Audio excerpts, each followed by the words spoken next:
Nous sommes la moyenne des personnes que nous fréquentons. Je suis Mathieu Stéphanie, entrepreneur récidiviste et cofondateur de Cosa Vostra, cabinet de conseil en stratégie et croissance digitale. Avec Génération Do It Yourself, je vous propose de rencontrer ensemble des entrepreneurs, sportifs ou artistes qui vont littéralement faire exploser notre moyenne.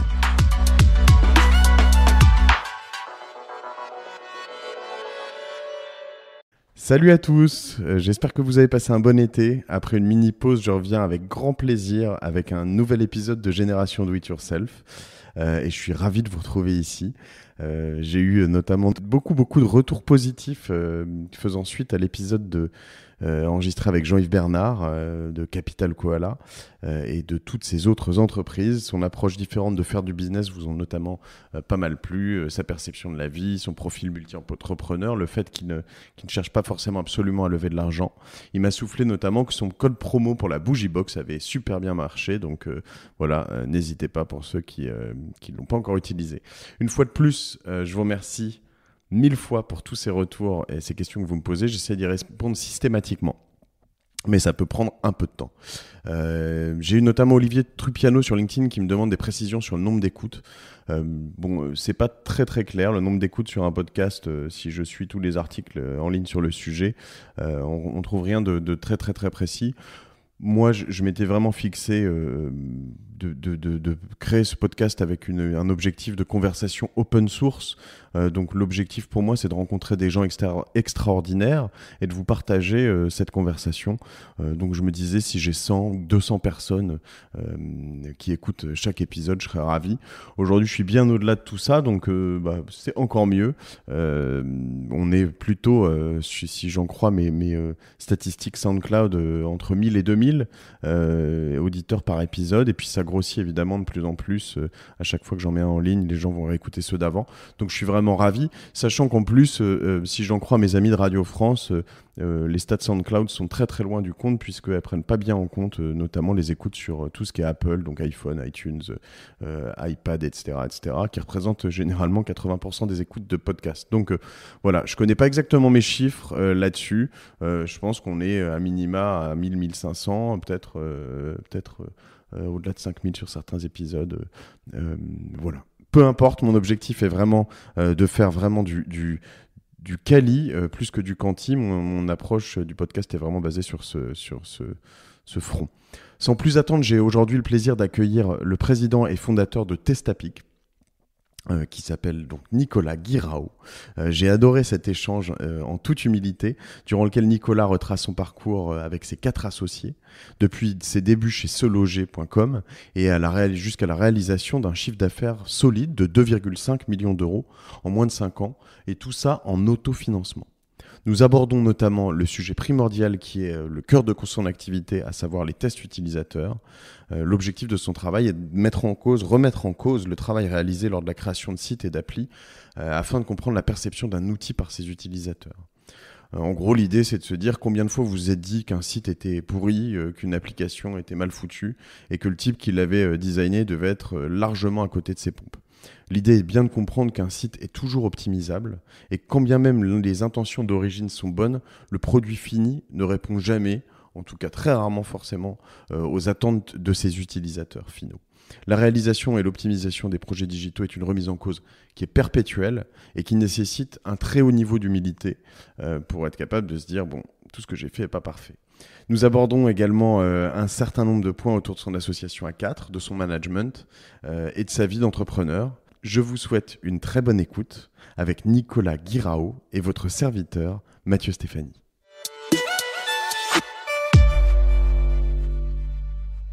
Bonjour, je suis aujourd'hui avec Nicolas Guirao, le fondateur de Testapic. Bonjour Nicolas. Bonjour. Est-ce que je peux te demander de te présenter ? Oui, bien sûr. Alors, je suis Nicolas Guirao, je suis le fondateur de Testapic. Pour dire quelques mots un peu sur d'où je viens, mon parcours. Je suis arrivé à Paris en 2007, un petit peu avant même pour la période universitaire et école. J'ai démarré à bosser chez seloger.com au tout début. C'était une période qui était assez intéressante parce que c'était avant l'IPO, donc avec encore les fondateurs et une synergie qui était assez agréable. C'était assez intéressant de vivre ça. J'ai passé la période IPO, je suis resté 5 à 6 ans. Donc IPO, introduction en bourse. Introduction en bourse, pardon. Non, je précise. Je suis resté donc jusqu'à 5-6 ans chez Sologer.com. D'accord. C'était intéressant de voir toutes ces étapes. C'était vraiment une expérience qui a été vraiment... Ton premier boulot. Premier boulot, ouais. Donc beau choix d'entrée de jeu. Beau choix. Pour être franc, ça a été un hasard, un hasard heureux. Après...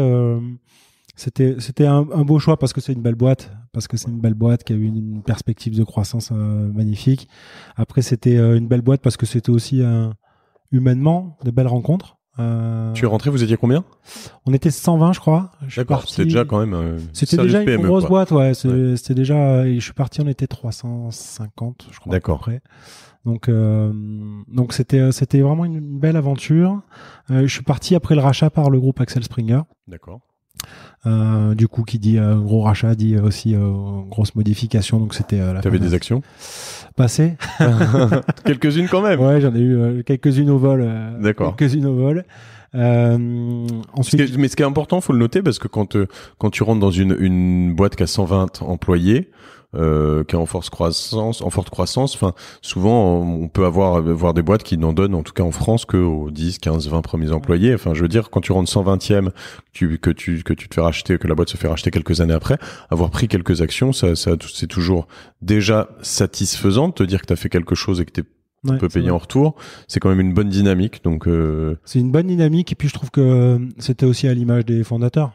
Qui humainement ont bien compris qu'une boîte c'est aussi l'humain et qui du coup ont impliqué tout le monde dans la boîte. Ouais. Et c'est là où ils ont été bons. Les deux fondateurs, Denis Chalumeau et donc Amel Amar. Amel Amar, oui, bien sûr. Et donc toi, tu faisais quoi là-bas ? J'ai commencé sur la partie trafic. D'accord. Donc tout ce qui était acquisition. Ensuite, je me suis occupé du CRM. J'ai eu pas mal de tâches. Après, j'ai récupéré le web analytique. D'accord. Toute la monétisation d'audience. Tous ces trucs qu'on n'apprend pas à l'école, quoi. Ouais, tout ce qu'on apprend. Bah, du coup, tu sais bien de le dire parce que ça m'a donné envie ensuite de donner des cours. D'accord. En école, et je suis allé ensuite donner des cours justement sur ces briques-là qui étaient peu ou pas enseignées quand moi j'étais étudiant. D'accord. Et j'ai bien apprécié. Et du coup, t'étudiais quoi juste avant ? Enfin, Donc moi, mon parcours, j'ai fait une école de commerce. Ouais. À la base, je suis sudiste. Je suis d'Aix-en-Provence. D'accord. Ça a été le grand déchirement de quitter mon soleil. Je suis venu j'avais fait une prépa dans le sud à Marseille. Ensuite, je suis venu en école de commerce à l'ISC à Paris. D'accord.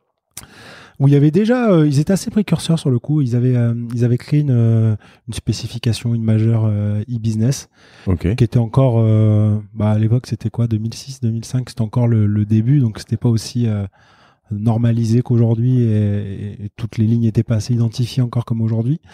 Mais c'était déjà une bonne école. D'ailleurs, il y a beaucoup d'anciennes promos qui ont bien réussi dans le web, qui ont des beaux parcours. Donc c'est assez sympa. Donc l'ISC pour les plus jeunes qui nous écoutent. Ouais, l'ISC. Pour choisir leur école. Ouais, aussi.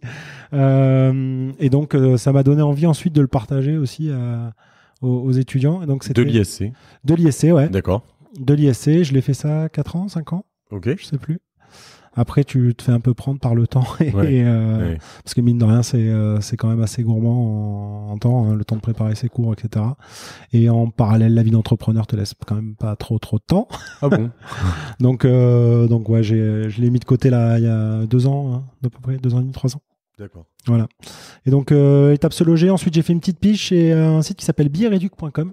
D'accord. Donc très lié à Se Loger. Hein. Très lié à Se Loger, exactement. Puisque créé par l'un des fondateurs. Exactement. Oui. Et ensuite, l'aventure Testapic. L'idée en fait de Testapic est venue, déjà pour préciser un peu Testapic, c'est une solution donc, qui fait des tests utilisateurs. Donc on va identifier tous les grains de sable que peuvent avoir les interfaces web et mobiles pour améliorer l'expérience utilisateur. D'accord. Donc je reformule pour voir si je comprends bien.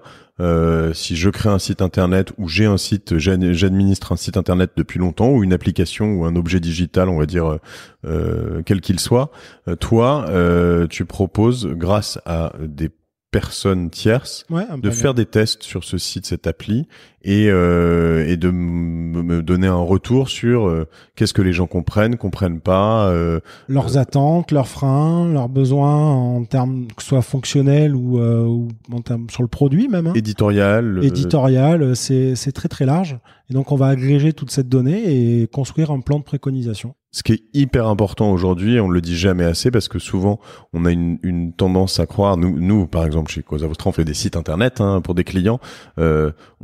Évidemment, on a une expérience, une expertise où on va normalement éviter un certain nombre de problèmes qu'on pourrait trouver ou créer, mais on n'a pas la science infuse et de toute façon on se trompe. C'est-à-dire que quand on met un site en ligne, on peut peut-être savoir qu'un bouton rouge marchera mieux qu'un bouton vert ou l'inverse, que une formulation de j'en profite ou je veux en profiter ou je sais pas quoi sur un bouton va changer quelque chose.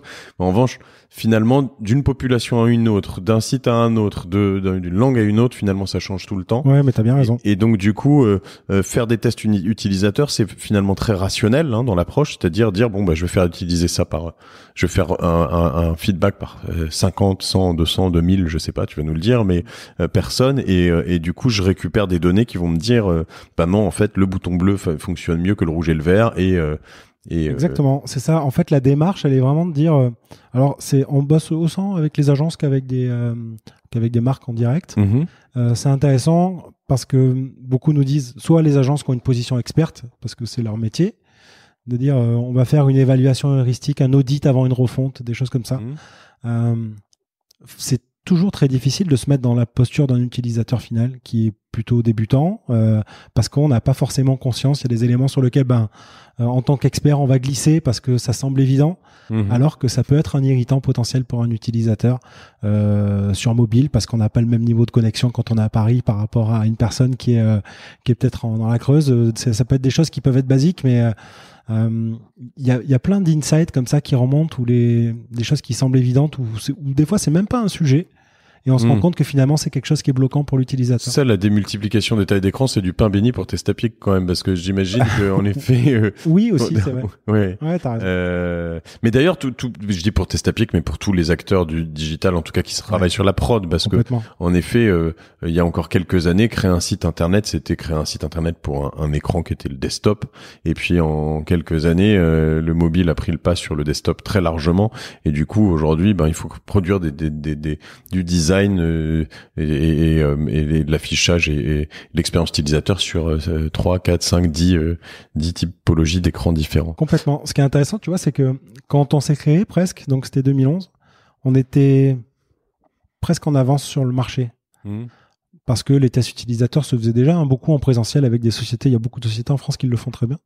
On était presque en avance parce que la méthodologie n'était pas encore établie. Il y avait un vrai besoin d'évangélisation sur le fait que aujourd'hui les experts disaient j'ai pas forcément besoin de conseils externes pour se faire accompagner sur cette conception. Je vois sur les éditeurs pure player principalement.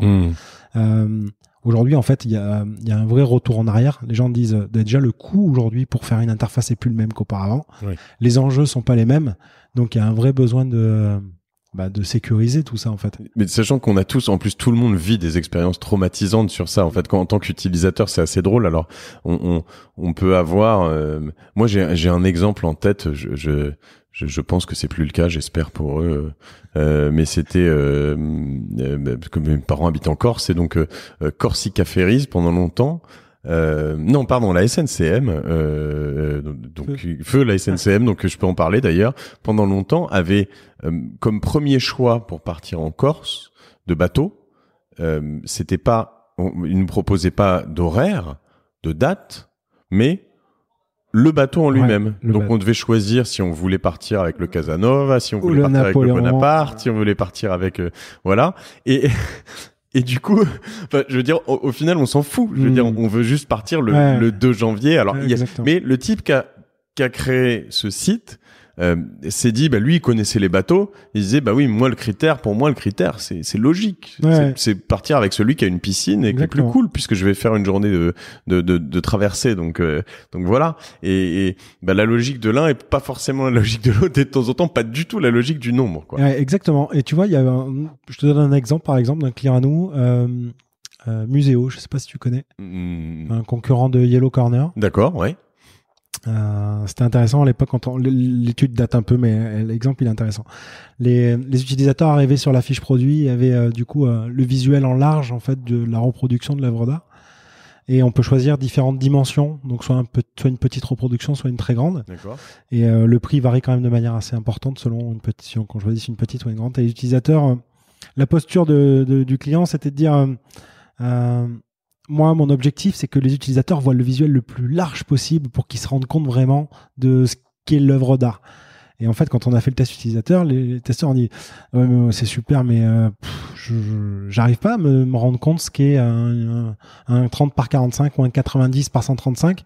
Et du coup, les gens ont dit je vais pas acheter parce que j'ai du mal à me projeter. Et donc la recommandation, quand on le dit, on se dit oui, c'est évident. Mais ça a été dire positionnez le visuel sur un mur avec une plante à un canapé, comme ça en fonction de la taille que vous choisissez, ça vous permet de vous rendre compte de finalement ce qu'est Alors, on l'a fait pour un de nos clients qui s'appelle Kuji, et on l'a fait naturellement. Donc on a eu ce feeling au moins, mais je crois qu'aussi la jeune fondatrice de Kuji avait eu l'idée peut-être par elle-même, peut-être qu'elle avait vu votre étude quelque part. Mais oui, en effet, voilà, c'est les choses que donc c'est les réponses de test APIC. Pour revenir sur justement un peu avant. Donc toi, tu disais t'as grandi à Aix, t'es une famille d'entrepreneurs, qu'est-ce qui t'a poussé comme ça, non? Je suis l'ovni de la famille. J'ai, je crois, toute ma famille qui est fonctionnaire. D'accord. Ouais, tous. C'est vrai. Ouais, tous. Quand j'ai dit que je voulais faire une prépa et que je partais en école à Paris, mon père m'a dit mais pourquoi tu fais ça? D'accord. Pourquoi tu fais ça? Tu te cherches des complications. Et finalement, je me suis laissé un peu porté, glisé par ces nouvelles vies, tu vois, par quelque chose qui était très différent. Le côté entrepreneuriat, je l'avais pas vraiment. D'accord. Je pense que c'est à l'école avant que tu reviennes là-dessus, qu'est-ce que tu lui as répondu à ton père? Pourquoi t'es parti alors? Je lui ai dit pourquoi pas. Ouais. Pourquoi pas. Réponse de Normand. Mais... Ah non, mais pourquoi pas? J'ai pas de. Y a rien qui m'attire, qui me retient dans le sud. Si je fais pas ça à 20 ans, bien sûr, tu le fais plus. Même si tu es toujours un peu nostalgique de tes attaches. Moi, je suis pas nostalgique je suis nostalgique des tiens, des proches, de ta famille. J'ai toujours regardé un noyau très dur dans le sud. Donc, je suis nostalgique de ça. C'est ça qui me manque. Après, je crois que tu as des enfants aussi. Quand tu es marié, que tu as des enfants, la vie parisienne aussi, des fois, c'est un peu... c'est un rythme qui... Ah oui, puis quand tu as du boulot, beaucoup de boulot, ouais. Mais... Là, une charge de travail forte, plus des gamins. La seule frustration que tu peux avoir par rapport à ça, c'est que des fois, tu as envie de prendre un peu de temps pour souffler et profiter un peu plus des tiens. C'est la seule... Et il faut essayer de se l'imposer, ça, peut-être un peu aussi. Ouais, et c'est marrant, on en parlait avec des copains entrepreneurs aussi récemment qui se sont imposés, quoi qu'il arrive, une après-midi dans la semaine pour passer avec leurs enfants, qui est immuable. Il faut l'apprendre. Mais je pense que de toute façon en ce moment il y a des temps à s'allouer pour soi, pour les enfants ou pour soi-même aussi. L'explosion de la méditation, c'est ma grande théorie du moment, mais je pense elle est tout à fait due à aussi la difficulté de gestion des emails, des notifs qu'on prend dans tous les sens, voilà. Et du coup à un moment il y a aussi un besoin de se dire attends, j'ai tout ce bouillon dans ma tête, il faut que je réussisse à et ce bouillon, il est aussi, du coup, je trouve il est vicieux parce que il t'oblige à traiter des tâches dans l'urgence qui finalement, je sais plus ce que c'est cette matrice important, prioritaire, tu sais. T'as tendance du coup à traiter des tâches qui. GTD, non? Getting Things Done, non? Non, je sais plus. Je l'ai plus en tête, je veux savoir revenir. Et donc, t'as tendance à traiter des choses parce que c'est l'immédiateté du coup des supports, que ce soit le mobile et le principal, alors que c'est pas forcément tu vois. La priorité. La priorisation finalement avec ces outils-là, elle est plus difficile, je trouve. Elle est perturbée. Ouais. Et donc tu t'en vas, tout le monde est aujourd'hui tes proches te regardent en se disant c'est l'ovni de la famille. Non, je crois qu'ils sont contents pour moi parce qu'ils voient que je m'éclate. Ouais. Ils sont contents pour moi parce qu'ils voient que je m'éclate. Ils se disent tu bosses beaucoup quand même. Ouais. Tu bosses quand même beaucoup. Après, comment toi tu le perçois, c'est ça qui compte. Comment tu te sens, est-ce que voilà, Ouais. c'est ça qui leur importe. D'ailleurs, ils ont raison d'ailleurs. Hein. Après c'est la difficulté. Je pense que tous les gens qui bossent un peu dans le web, ils ont toujours eu la même difficulté. C'est expliquer de manière facile des fois des jobs techniques ou des. Ouais. Et ça a toujours été. C'est pour ça que je reformulais tout à l'heure, parce que souvent quand on est dedans, c'est le principe du test utilisateur. C'est quand on est dedans, on a l'impression que tout le monde comprend et voilà. Et c'est vrai que on le voit dans les gens que j'ai pu recevoir ici. Bon, à la limite, quand on parle de Litchi, que tout le monde utilise, tout le monde sait à peu près ce que c'est, mais quand on va parler de BIM ou de choses comme ça avec Rachel Delacour, c'est quand même plus compliqué. Et puis à la fois, il y a la tendance inverse où tout le monde pense que c'est du web, on est dessus tous les jours, donc c'est facile aussi, quoi. Facebook, on fait beaucoup de choses autour des réseaux sociaux, de communication, etc. Bon, comme on utilise Facebook tous les jours, faire de la com sur Facebook, c'est simple, mais c'est pas si simple, mais ouais, on vit tous ces moments. Tu sais, c'est un peu la perception que j'en ai, c'est que t'as beaucoup de gens qui ont créé des sociétés online, qui avaient une expertise métier, mais qui n'avaient pas une expertise web, et qui se disent oula, finalement c'est un métier, c'est compliqué. Et à l'inverse, t'as beaucoup de gens qui ont une expertise web et qui n'ont pas d'expertise métier des fois, et qui amène aussi au crash, je trouve. On passe notre vie, nous, à aller découvrir des expertises métiers avec des clients. C'est aussi le côté passionnant. Et du coup, alors, juste pour revenir sur les petits déclenchements, tu pars de Aix, tu débarques en école de commerce. Tu commences, l'école de commerce passe très bien, il y a des filiales, bon, voilà, comme toute école de commerce, quelques cuites, et puis voilà. Et se loger, tu décroches ça comment? Comment t'atterris les... C'était mon... Non, je crois que j'avais déposé mon CV sur une sorte de... Je sais plus si le site existe encore, mais une sorte de banque de CV. D'accord. Et le directeur marketing de l'époque me contacte et me dit viens passer un entretien. Mais tu avais déjà des atomes crochus sur avec. J'avais déjà fait l'aspect e-business, donc j'aimais bien le web, ça me plaisait bien, j'aimais bien les technos. Donc je fais l'entretien, ça se passe super bien. On démarre, on était 2 au marketing, donc il y avait tout à faire, tu vois. Et c'est ça qui était sympa. Et là, tu as appris tout ce qui est tactique, donc référencement naturel, AdWords. Enfin, tu parlais d'acquisition tout à l'heure, tout ce qui est justement expérience utilisateur, design, peut-être pas designer en tant que designer, mais optimisation, ouais. Ouais, d'accord. Optimisation. Ça, je suis à la bonne école pour 2 raisons. Un, parce que il y avait de la compétence et donc ça permettait de t'aider de grandir. Et c'était une école aussi où tu as un sujet, tu te débrouilles, quoi. Ouais. Tu te débrouilles, et donc c'est ça qui est sympa. C'est sérieux aussi se loger, parce que t'as du gros trafic qui rapporte du gros business. Enfin, je veux dire, le milieu de l'immobilier, la transaction qui se fait. Donc, du coup, en effet, faire venir des gens sur le site, c'est très important. Chaque clic est très important. Donc, dès que tu peux optimiser d'1 millimètre, ça peut changer ton chiffre d'affaires de 20%. Enfin, et c'est ça, la difficulté, elle était un peu là-dessus, sur des acteurs qui font dans l'univers de la petite annonce, pas se loger, mais au global, tu sais.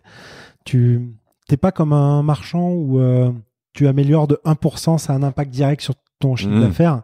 Des acteurs qui finalement sont des acteurs B2B, tu vois, un Se Loger ou un Le Bon Coin. Leurs clients, finalement, c'est pas les utilisateurs, c'est les personnes qui vont diffuser les annonces. Donc, que tu augmentes le taux de mise en contact ou le volume de l'audience de 10%, ça va pas impacter ton chiffre d'affaires d'autant. Et donc, je pense que là où ils ont été bons, c'est qu'ils ont investi sur l'audience, ils ont investi sur toutes ces choses-là, parce qu'ils ont bien compris que ça avait un effet indirect sur ton chiffre d'affaires. Et ça, c'était intéressant. Des fois, ça te frustre un peu parce que tu as l'impression que tu as fait une super performance et finalement, d'un point de vue business direct, tu le matérialises pas. Ouais. Donc ça peut générer un peu de la frustration. Mais c'est aussi tout le cumul de ces petits détails qui font que au début ça change tout. Et d'accord. Et donc après billet réduc, le transfuge se fait comment du coup Moi, je m'entendais bien avec le directeur de l'innovation chez Bireduc, chez Sologer, qui était ensuite en fait qui est parti chez Bireduc. Il cherchait une personne pour s'occuper du marketing. Ok. Et donc j'y suis allé une année j'avais déjà le projet Testapic en tête. Ok. Et donc voilà, j'ai fait une année. Ensuite Bireduc a été cédé. Ouais. Et je me suis lancé à temps plein sur Testapic. Donc t'es parti sur une rupture conventionnelle ou voilà, ça, d'accord. Ouais. Donc t'as monté un point intéressant qui revient souvent aussi, c'est que cette chance qu'on a, je vais pas m'étaler là-dessus parce qu'on en parle assez souvent, mais en France de pouvoir bénéficier d'aide à la création d'entreprises importantes, notamment sur le chômage. Donc c'est un point qu'il faut pas négliger. Et là tu avais Testapic en tête depuis un an. J'ai réfléchi depuis se loger. Après, sauter la marche, ça a pris un peu de temps.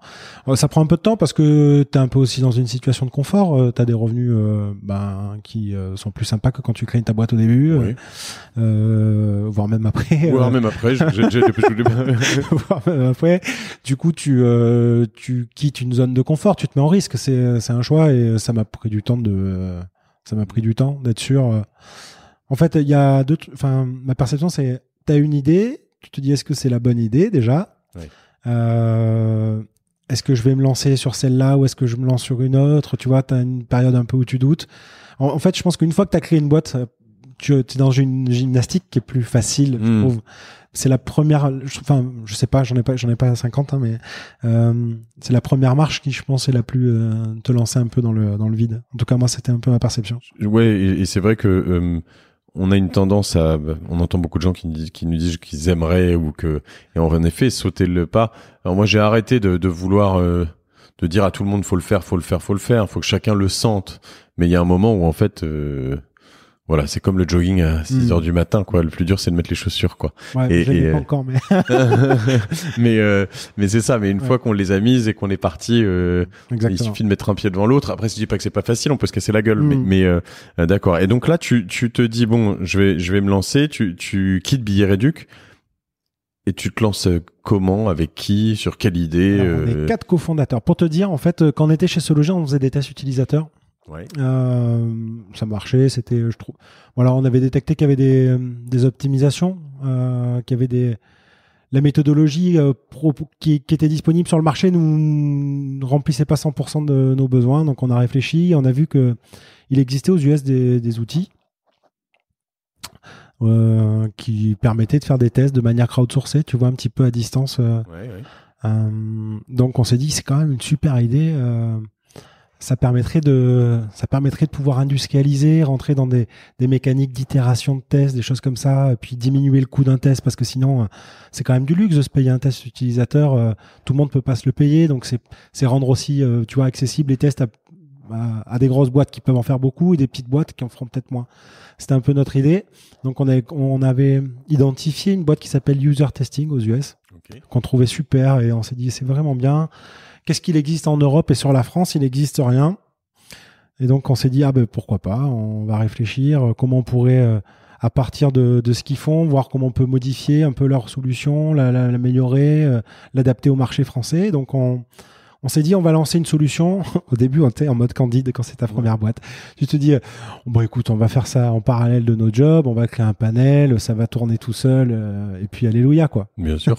Bon, après, on a vu que la vraie vie, en fait, c'était pas ça. Et donc, on s'est dit, le mode SaaS, en livrant de la donnée brute, ça fonctionne pas.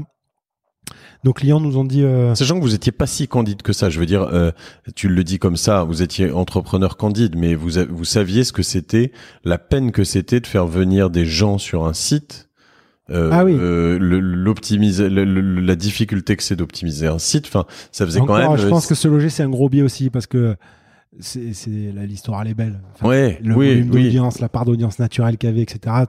Tu te rends pas compte quand tu vois d'autres boîtes qui créent l'effort pour partir de zéro from scratch pour créer de l'audience, c'est pas le même effort. Hein. Mais c'est sûr. Du coup, on s'est dit, on s'est vu un peu beau au début. On s'est dit, bon, on va lancer ça sous forme de données brutes, et puis les clients, ça va tourner tout seul, etc. En fait, on s'est fait un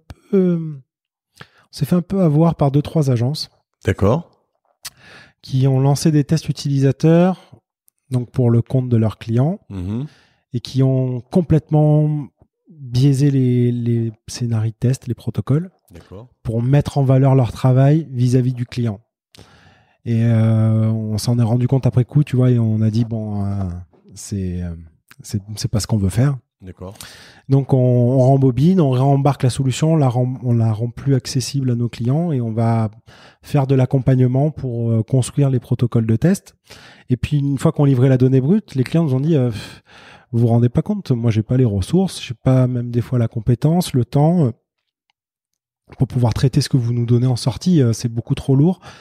J'ai besoin d'avoir quelque chose qui est déjà prêt à l'emploi, opérationnel. Donc, est-ce que vous pouvez me donner un livrable de préconisation suite au test? Et donc, c'est comme ça qu'on a rajouté cette brique de conseil en fait à nos tests. Donc, du coup, sur ces tests, ce que tu veux dire, ces agences, quand tu dis qu'elles biaisaient un peu tout ça, c'est que c'est un moment où elle te proposait, elle te disait, il faut tester ça, ça, ça et ça, et des choses qu'elle savait qui étaient bien faites ou... Ah non, c'est pire que ça. D'accord. Non, c'est plus filou encore. D'accord. Non, parce qu'aujourd'hui, les clients nous disent, voilà, nous, on a fait ça, on pense que c'est bien, on voudrait voir si c'est bien ou pas, finalement. Ouais. Et c'est la bonne méthode, c'est la bonne approche. Là, c'est dans la formulation de la tâche. L'objectif, quand tu demandes une tâche à un utilisateur, l'idée, c'est d'être agnostique pour pas orienter son résultat. D'accord, on va lui demander, achète tel produit en créant ton compte, par exemple. Ouais. Voilà, en gros, c'est... Ce que tu appelles une tâche. Oui, voilà, exactement. Ouais. C'est faites une recherche ou allez consulter un produit, mettez un produit en panier, des choses comme ça. Ouais. Et là, la formulation des tâches était de telle manière que les gens disaient, tu vois, c'était trop guidé et trop orienté, et donc ça biaisait le résultat. Et donc après, tu présentes le résultat où tu dis 80% des utilisateurs n'ont rencontré aucun problème, ou tout s'est bien passé, alors que la tâche a biaisé un petit peu le... D'accord. Donc voilà, ça c'était un peu le départ. Donc on a un peu rembobiné, on a réembarqué la solution, qui dit réembarquer mode plus service, et donc presque plus mode agence un petit peu, tu sais, mode boîte de conseil. Très conseil, Très conseil. Là on est tous passés en full time, donc on est avec mes associés, on est tous passés en full time sur le projet. Donc à 4. À 4. C'est un trip 4, c'est beaucoup. À la fois. Tout le monde nous le dit, Ouais. Et à 25. Ouais, vous avez choisi, d'accord, facilement. Ok. Ouais, on l'a fait comme ça. Et puis, beaucoup de gens nous ont mis un peu des warnings là-dessus. Ils nous ont dit 4, c'est beaucoup. En plus, la répartition de votre capital, c'est quand même pas très heureux. Mais on s'est dit, c'est comme ça, ça se passe bien. Et toi, t'es CEO aujourd'hui. Ouais. Et tu l'as été dès le début. Ouais. D'accord. Ça, je pense que c'est une assez bonne chose quand même. D'avoir, même si t'as des associés, quand même, avoir quelqu'un qui est le patron, entre guillemets. Alors après, peu importe jusqu'à quel point, mais je veux dire, au moins il y a quelqu'un qui porte des responsabilités, qui engage la boîte, qui doit avoir des directions, il peut y avoir des désaccords, il peut y avoir des discussions, mais je pense que c'est important. C'est important pour ça, t'as raison. Après, la gouvernance aujourd'hui est faite de telle manière que ça s'est fait de manière vraiment très naturelle. C'est les caractères, les profils aussi, c'est lié à l'humain. Ça se goupille très bien. Et les 4 profils, donc c'est qui, par exemple, en citant les personnes qui font quoi? Donc on est donc sur les 4, tu as Pascal. Pascal Ertoro qui était chez Se Loger, directeur technique chez Se Loger. Donc le Techos, le Techos. D'accord. Il y a Rodolphe Ferraud qui était chez Se Loger aussi. D'accord. Ça a été un peu la draft. Ça a été la draft quand on a créé TestApic, qui lui s'occupait de toute la partie UX. D'accord. UX, oui. Et Sébastien Tanguy, le 4e acolyte, qui lui a un profil ingénieur, qui était déjà entrepreneur. Ok. Donc qui avait déjà une expertise, qui avait déjà une expérience sur l'entrepreneuriat, et donc qui nous a rejoint sur la partie aujourd'hui qui gère les opérations. Okay. Donc aujourd'hui, Rodolphe, Pascal, directeur technique. Rodolphe s'occupe de toute la partie UX, entre guillemets, études. Et Sébastien s'occupe de toute la partie produit. D'accord. Et donc 2011, vous créez tous les 4 TestApic. Vous faites une SAS, une SARL, peu importe, ouais, SAS, et vous vous retrouvez dans un garage, évidemment, dans la Silicon Valley, comme tout le monde. Exactement. On était à la Pépinière 27. Ok. Pépinière 27, rue du Chemin Vert, dans le 11e arrondissement. Ok.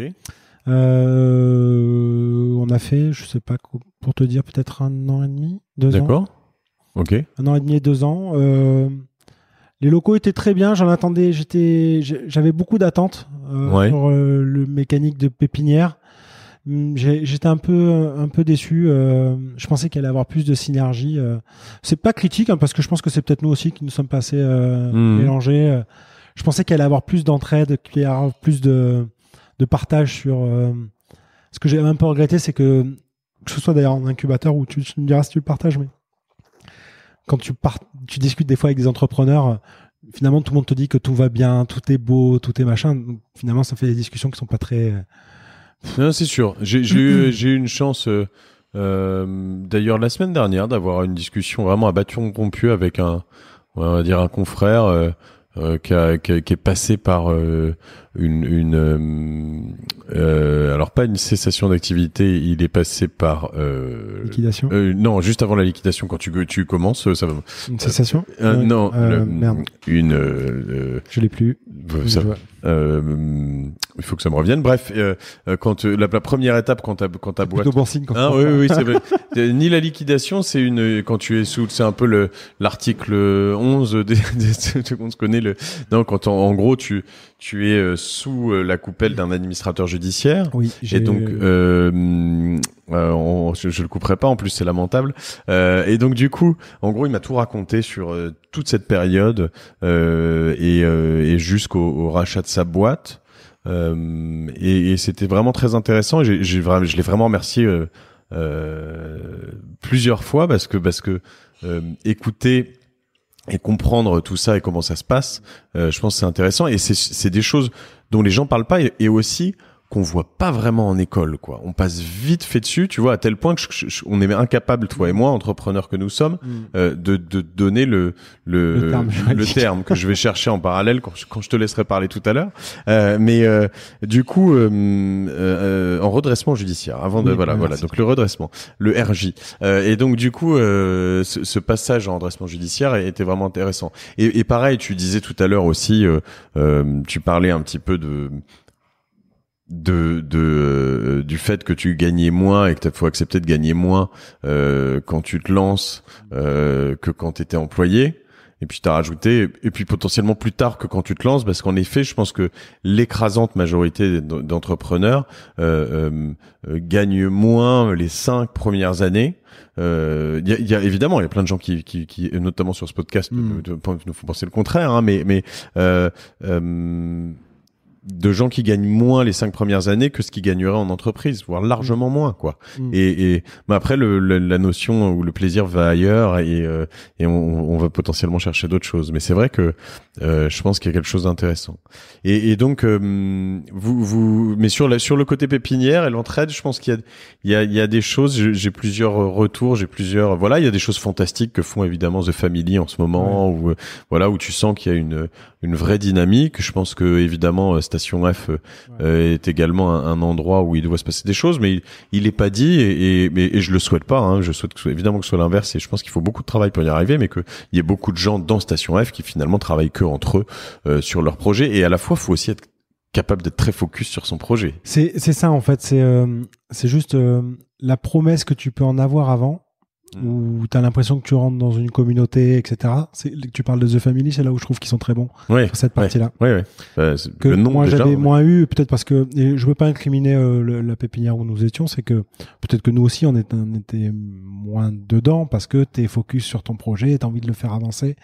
Ce qui était intéressant, c'est que tu vois des entrepreneurs à différents stades, des gens qui ont déjà eu une à plusieurs expériences, des gens qui sortent d'école, tu vois les différents niveaux d'attente, de manière de conduire le projet, c'est intéressant. Ça, c'est riche, je trouve. Et alors, c'est vrai qu'après, En revanche, là-dessus, il faut savoir chercher les bonnes aides aussi. C'est-à-dire que là-dedans, idéalement, ce qu'il faut avoir, quand on connaît pas, c'est le bon comptable, le bon avocat, les supports qui sont pas, j'allais dire vitaux, mais en tout cas prioritaires, parce qu'il faut souvent se focus vraiment d'abord là-dessus. C'est vrai.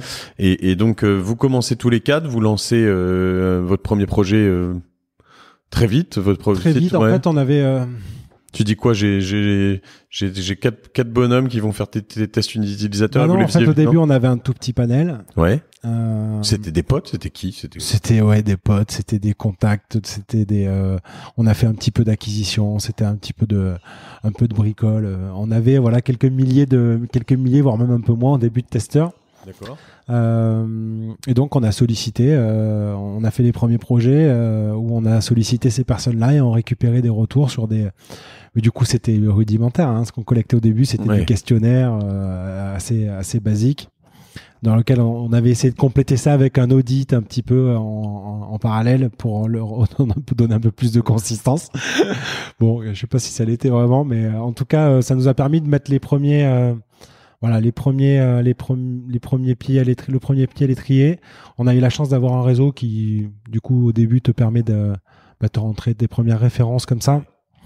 Te disent, bon, on va vous filer un coup de main, on va bosser ensemble, qui, du coup, te disent, peut-être qu'à ça, il faudrait peut-être reprendre cette partie-là, il faudrait peut-être revoir.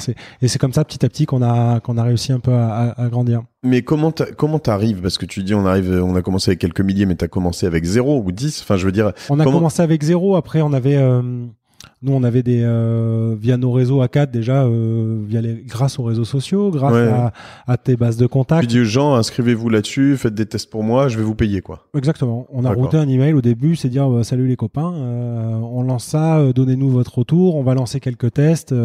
Ensuite, tu lances ton premier test, c'est des copains à toi, donc tu les payes pas. Ton premier client, t'as besoin de références, donc il te paye pas non plus. Il te paye pas non plus. On est dans un monde. C'est qui ton premier client? Premier client. Premier test. Je réfléchis. Je sais pas si c'était pas se loger d'ailleurs. D'accord. Ils t'ont pas payé? Bon, pas payé. Bon, la fois vous aviez piqué toute l'équipe. Bon, ça va.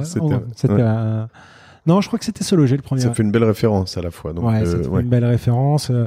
On a réussi à en avoir comme ça 3-4 via des copains au début. Et puis en fait, à la différence, c'est pour ça que je vois après la pépinière, on est parti chez une copine qui avait une j'ai oublié le nom de sa société, Génie Mobile. D'accord. Qui fait du déploiement sur Android, qui était une copine de promo, qui a eu une trajectoire et une vitesse de croissance qui était très très différente de la nôtre. Ils ont levé de l'argent, ils sont allés beaucoup plus vite. J'étais admiratif, enfin je suis toujours admiratif d'ailleurs de leur et du coup c'était de voir comme nous on passait les marches, tu vois, petit à petit. Ouais. C'était des petites marches parce que tu vois on est en 2011, aujourd'hui on est une vingtaine, on est encore sur une petite structure, toute petite structure. Ouais. Et de voir que tu passes de 0 à 40 en un an et demi, je me disais waouh, pas mal. Ouais, mais oui. Pas mal, c'est juste une manière de concevoir et même la manière de concevoir ta société aussi, tu vois. Nous, notre enjeu, c'était arriver à être rentable vite, avoir de la vision parce qu'on voulait ce côté un peu sécurisant, même sur ta trésor, des choses comme ça. Et vous avez commencé avec combien, du coup? On a mis 80 000 euros. D'accord, donc quand même un petit 20 000 euros chacun. Ouais. Et après, on a eu un prêt Scientipol aussi. D'accord. De 40 000 euros. Ok. Donc ça nous a fait le départ. Vous n'êtes pas payé vous-même pendant la durée du chômage, à peu près, et donc un petit peu moins. Ouais. Et vous êtes arrivé, vous avez recruté quand du coup? Le premier recrutement, il a été au bout de 1 an. D'accord. Ouais, à peu près 1 an, peut-être un peu moins. C'est via le programme avec le CNRS qu'on a fait. On a fait un programme de recherche pour valider que notre méthodologie était. On en était convaincu, mais on voulait scientifique. On voulait que scientifiquement Donc vous avez une sorte de tampon aujourd'hui qui dit ce qu'on fait c'est validé par la Fédé, quoi. Bon, après la valeur, c'est la Fédé. Ouais, on a le DTN qui a mis le tampon. Non, c'était juste pour nous rassurer sur le fait que méthodologiquement tous les aspects, toute la manière dont on voulait conduire le projet était valable et scientifiquement. Donc, et ça Comment tu fais ça d'ailleurs? Tu vas voir le CNRS, tu leur dis ça, je voudrais valider ça? En fait, on a contacté un labo qui faisait des tests utilisateurs. On leur a expliqué notre démarche, on leur a dit on voudrait faire un programme de recherche sur notre méthodologie. On parlait des avantages du chômage. Tu as des avantages aussi très importants quand tu lances des programmes de recherche. D'accord. Notamment quand tu es société innovante, donc JEI, etc. Jeune entreprise innovante. Et ça coûte pas grand-chose. Des crédits impôt innovation, crédits impôt recherche. Ça nous a pas coûté grand-chose in fine. Et pour une valeur qui était on n'aurait pas pu faire ça. Fondatrice, d'accord. Vraiment. Ça t'apporte ta caution, ça te permet de recadrer dès le départ vraiment le socle, parce que si ton socle il est pas solide au début, c'est difficile de mettre des briques dessus. Et alors, quand t'es donc c'est la première fois qu'on se rencontre, je le précise. Quand t'es arrivé tout à l'heure, je voyais Testapic dans un univers très proche, voire similaire, voire complètement concurrent de AB Testy, et tu m'as dit non, on bosse avec eux en fait. Donc AB Testy, c'est ce qu'on va appeler de l'AB testing. Donc c'est-à-dire je vais présenter 2 versions différentes d'une page ou 3 ou 10, mais donc ce sera A, B, C, D, voilà, mais donc version A, version B. Et du coup, je vais voir laquelle fonctionne le plus, sur laquelle les gens vont cliquer. Alors c'est assez technique, sans rentrer dans les, mais plus, moins vont répondre à des objectifs que je me fixe d'achat, de conversion, etc. Et donc vous êtes vraiment plus quali, si je comprends bien. L'idée c'est que vous êtes si je voulais comparer à quelque chose, ce qui était le cas de ce bureau d'ailleurs avant, c'est le fameux bureau avec la vitre teintée sans fond. Exactement. Sans teint, pardon, merci. Et qui permet de regarder la réaction des gens face à un produit, et tu prends des notes derrière, tu les enregistres, etc. Dans ce bureau, il y avait des micros partout avant, et voilà. Avec l'ergonome qui est derrière ton épaule et qui vient. Exactement. Ouais, c'est ça. Et du coup, ça, vous le faites pas aujourd'hui? Nous, on fait pas de présentiel. Pourquoi? Parce que c'est des tests en présentiel, c'est déjà opéré. Il y a des gens qui le font très bien en France. Parce que on a, nous, une volonté de créer un outil. Alors aujourd'hui, il y a une dimension service qui est assez forte que je présentais un petit peu précédemment, parce qu'on fait de l'accompagnement. Il y a des consultants qui font analyser la donnée. Testapic demain, l'idée, c'est de s'éloigner un peu de ça et de vraiment rentrer dans une logique outils, parce que c'est nos clients qui nous le demandent, qui nous disent historiquement qui n'avaient pas forcément le temps ou les ressources ou les compétences, les ont aujourd'hui pour la plupart d'entre eux, et nous disent on n'a pas forcément besoin d'avoir quelque chose qui est tout packagé, tout construit, on a besoin d'avoir un outil pour pouvoir lancer les tests de manière très rapide, mais par contre on n'a pas un besoin. C'est difficile pour nous de nous livrer de la donnée brute telle qu'elle. On voudrait avoir un niveau d'analyse intermédiaire. D'accord. Et donc là, on va proposer une solution qui permet de traiter de manière automatisée la donnée pour proposer des groupements de problèmes par typologie, donc de page ou de fonctionnalité. Ok. Et donc pour le petit instant, sans être dans un promo, plus comprendre typiquement nous on a redesigné les sites du CNRS justement, par exemple, qui va sortir dans quelques semaines. Idéalement, tu recommanderais toi de faire des tests avant la mise en ligne ou pas forcément? Ça peut se faire après pour plus d'optimisation. Ça dépend si c'est un truc énorme et que tu t'appelles Amazon, évidemment, je suppose qu'il faut faire des batchs où tu vas le faire sur une partie des utilisateurs, ce que fait Facebook, je crois. Ouais, c'est ça. En fait, t'as deux moments en fait. C'est soit tu vas amorcer une refonte, donc tu te dis c'est le bon moment d'écouter mes utilisateurs. D'accord. Et donc c'est à ce moment-là en général où tu vas tester ton site actuel pour identifier tout ce qui marche bien, tout ce qui marche pas, les attentes. C'est à ce moment-là que tu vas faire du bench aussi pour voir ce qui se passe sur tes concurrents, direct, indirect. Ensuite, beaucoup de tests se font quand tu es au niveau des maquettes. D'accord. Et donc tu vas tester les différentes maquettes de ton site, de la nouvelle version. D'accord. Et ensuite, c'est des projets qui sont plus liés à de l'optimisation quand le site est en ligne. Et là, l'objectif, c'est de dire, voilà, moi j'ai une problématique de conversion, ou alors j'ai un taux d'abandon ou un taux de rebond important, et donc j'ai besoin d'avoir un retour utilisateur, parce que finalement aujourd'hui Google Analytics me dit que j'ai un taux de rebond qui est très fort sur la page X, mais ce qui me manque, c'est le pourquoi. Et donc c'est pour ça qu'on intervient. Ok. Et alors la question qui tue, ça coûte combien? Ça coûte. Non, en fait, une étude aujourd'hui, ça coûte une dizaine de milliers d'euros. Sur un D'accord. échantillon de 150 personnes à peu près. D'accord. Après, on fait plus ou pas quasiment des études uniques. D'accord. Beaucoup de nos clients nous disent j'ai besoin de... On fait souvent une première étude et puis ils nous disent voilà, on va rentrer dans une logique annuelle où on va prendre 3, 4 et une étude. Et donc forcément, c'est dégressif en fonction du nombre d'études que prend le client. Beaucoup d'agences nous disent aussi on prend un volume d'études, après on le dispatche comme on veut à nos clients. Très bien. Avec ou sans marge d'ailleurs. Ok, donc du coup, oui, en effet, il y a vraiment faut quand même qu'il y ait un gros impact sur un site. Faut que ce soit vraiment sur des sites. Enfin, je veux dire, quand on fait 200 000 euros de chiffre d'affaires, ça commence à être intéressant peut-être. Quand on fait 10 millions, c'est quand même tout de suite beaucoup plus... Mais tu sais, quand on s'est créé, on s'est dit, nos clients, ça va être que des pure players et des e-marchands. Ouais. Parce que c'est eux qu'on pensait, le niveau de maturité le plus important. C'est pour eux que notre méthodologie va avoir les retours les plus importants. Bon, en vrai, on s'est planté. On a travaillé avec des médias, on travaille avec le ministère de l'économie et des finances, on travaille avec, avec la CNAF, des acteurs qui peuvent être loin de ces et qui, au contraire, sont très développés, ils font beaucoup de tests utilisateurs. Et du coup, niveau business, vous avez, c'est quoi la croissance de Testapic? Comment ça s'est passé? Tu cherchais la rentabilité. Elle est venue quand?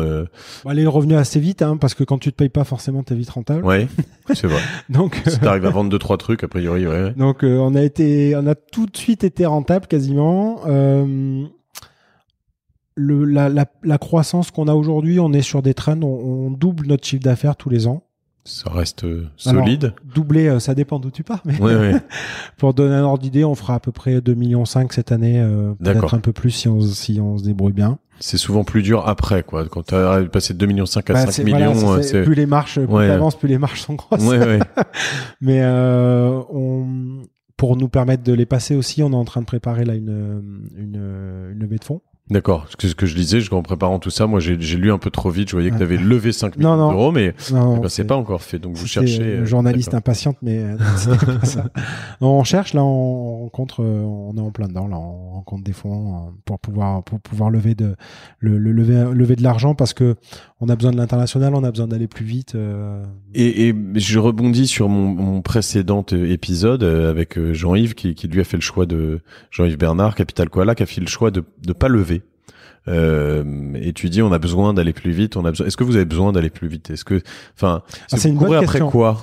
En fait, alors le sujet il a été au début, tu vas sourire, mais on s'est dit il faut lever. Au début presque, tu sais, parce que c'est un peu, tu sais, tu dis tu crées ta startup, il faut lever pour pouvoir. Puis le fait qu'on soit rentable dès le départ, forcément, ça nous a laissé du temps. Ouais. Ça nous a permis d'évacuer le sujet. Parce qu'on a pu grandir peut-être plus doucement, mais grandir aussi plus sainement, en ce sens que bien sûr. On aurait levé tout de suite. Je pense qu'on aurait fait plein de bêtises, on se parlerait peut-être même pas aujourd'hui, tu vois. Le fait de le faire petit à petit, ça nous a permis d'éviter de faire ces bêtises-là.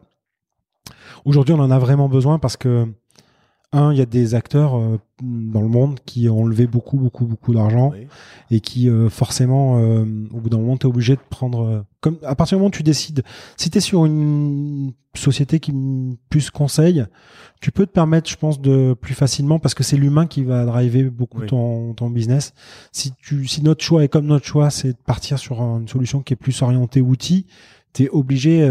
technologiquement, tu es obligé d'avoir une couverture internationale, tu es obligé du coup d'avoir tout ça. Si tu es sur un marché où, comme diraient nos amis anglais ou américains, the winner takes it all, si jamais tu risques quand même d'avoir potentiellement un très gros concurrent qui vient bouffer tout le marché.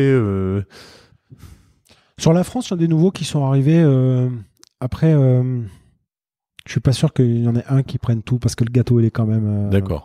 Le gâteau est quand même énorme. Je suis pas sûr qu'il y en ait un qui prenne tout parce que méthodologiquement chaque acteur a ses spécificités. Même si en fait tu te dis que tu vois quand on s'est vu au début tu dis l'A/B testing, le test utilisateur. Finalement quand tu rentres dans le détail on est une petite niche finalement d'un gros écosystème. On en a conscience qu'on est une toute petite niche. On a de la chance elle grossit, mais malgré qu'on soit une toute petite niche, tu as beaucoup de particularités méthodologiques qui peuvent te permettre de justifier plusieurs acteurs. Et je trouve que c'est bien qu'il y ait plusieurs acteurs. Après, je suis pas sûr que ce soit un Français qui que ça vienne du marché français, je pense pas, je peux me tromper, hein, mais ou parce que je sais pas tout encore, mais et vous voulez, on cherche pas à vous racheter? Alors c'est marrant, on a eu le sujet l'année dernière. D'accord. On a eu le sujet l'année dernière par une belle boîte avec qui on s'est bien entendu. On s'est vraiment posé des questions. Jusqu'au prix, quoi. Non, on a eu le prix, même le prix. Enfin, ça allait assez vite en fait, parce que on s'est posé des questions, on s'est dit ok, on y va pas. Et puis en fait, en soi, on n'arrivait pas trop à réfléchir parce que tu as la prod à côté. On s'est dit bon, hein. on va se faire une soirée tous les quatre, on va en discuter. On s'est fait la soirée, puis à la fin, on s'est dit ok, on vend et on fait quoi après Et puis c'est quoi le prix? Ça, je peux pas le dire. Mais et on s'est dit on fait quoi et on s'est dit bah moi je sais pas. Moi j'avais envie d'aller en Corse, de faire du bateau, de faire de la moto, faire du ski, tous les trucs qui me plaisent, tu vois. Ouais. Puis je me suis dit ok, je vais faire ça 6 mois, puis je pense que je vais m'emmerder un peu. Ouais. Et puis on s'est dit c'est dommage parce que on a tout préparé sur l'outil de SaaS pour faire cette bascule, etc. C'est comme si tu as construit une voiture et puis quand tu vas tourner la clé, tu la vends, quoi. Et si le prix il avait été le double? Après, enfin, elle est bonne ta question. Bah, tout le monde est vendeur, ce qui compte. Non, mais c'est ouais, bah, pas sûr, je sais pas. Après, non, mais c'est. Tout le monde est vendeur en fonction du prix. Oui. En tout cas, par rapport à l'offre qui était proposée, en fait, il y a le déclic, c'est de dire, ok, est-ce que après derrière tu peux t'arrêter de travailler ou pas? On pouvait pas s'arrêter de travailler. Mais ouais, puis aussi une question, est-ce que tu veux t'arrêter de travailler? Et après, c'est la deuxième élément de réponse, c'est est-ce que tu veux t'arrêter de travailler? Ouais. Après, on s'est dit, ok, tu peux vendre. Si tu vends, même si tu dois continuer de travailler derrière, tu le prends peut-être avec une autre philosophie, tu vois. Ouais. Tu le prends peut-être d'une autre des manières, t'es plus relax, justement, après, je me suis dit, mais si t'es plus relax, peut-être que ton projet, il avance pas non plus à la même vitesse. Ouais. Et donc, on s'est posé toutes ces questions. Le prix, par rapport à notre volonté de continuer, si je le reformule différemment, on s'y retrouvait pas. Et donc, on s'est dit, en fait, t'as aussi la dimension humaine. Ouais. On s'entend bien. Vous êtes tous les quatre toujours? On est tous les quatre, on est toujours tous les quatre. Ça se passe bien. Et, tu vois, on s'est dit, c'est con, quoi. On continue. Et vous engueulez? Ouais. Mais franchement, je trouve qu'une boîte où tu t'engueules pas, c'est. Alors, je pense que c'est très sain. Moi, je trouve ça très sain de s'engueuler. Ah ouais, on s'engueule bien. Il y en a deux qui sont plus en retrait. En tout cas, c'est marrant, parce que après, c'est les caractères. Ouais. T'en as deux qui sont plus en retrait, qui du coup vont moins clasher, qui de manière plus maligne vont te le ramener peut-être 2-3 semaines après. Et ils ruminent ou pas trop non plus? Non, mais en trop, ils disent c'est pas la bonne manière de l'aborder, on va attendre un peu, puis je vais resservir le plat avec une structure différente. Ça marche bien. Et il y en a un autre avec qui ça clash un peu plus.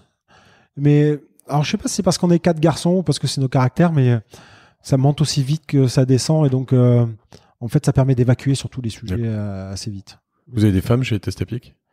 Au début on n'en avait pas assez, c'était un gros sujet. Ouais. On s'est dit c'est quand même très masculin et là aujourd'hui on est je pense qu'on est à la moitié là, on est à la moitié à peu près. D'accord. Et est-ce que t'as des aujourd'hui des justement dans ces interactions des tips à donner, à partager justement sur les relations avec tes associés, des choses à faire, à pas faire, Les relations avec les associés, alors j'en parle très librement, en le sens que quand tu es à 25 à 4, forcément, tu n'as pas de sujet jusqu'à ce que tu commences à faire du chiffre. Ouais. Dès que tu commences à faire du chiffre, tu te dis, finalement, on n'apporte pas tous la même valeur. Ouais. Mais après, c'est notre manière aussi de consommer.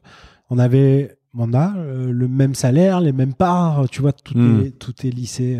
Et du coup, au bout d'un moment, ça a généré de la frustration. En plus, pour ma part, tu vois, c'est-à-dire, finalement, on n'apporte pas tous la même valeur, les gars. Je suis mal à l'aise, moi, avec ça. Ouais. Je suis mal à l'aise. Ça me gêne. Et en fait, le fait d'en parler, que les autres te disent, ouais, t'as raison. En fait, ça a dégonflé le truc tout de suite. Et je dis, bon, allez, c'est bon, qu'on continue comme ça. Ok. Tu vois, alors que c'est de la perception. Hein. Ouais. Et, c'est en fait que voilà, je pense que ce qui est important, c'est que souvent, c'est qu'il y a des non-dits. Et les non-dits, quand tu les mets dans un coin, sous le tapis, ça a le temps de fermenter et de faire des trucs qui avec le temps deviennent un peu mauvais.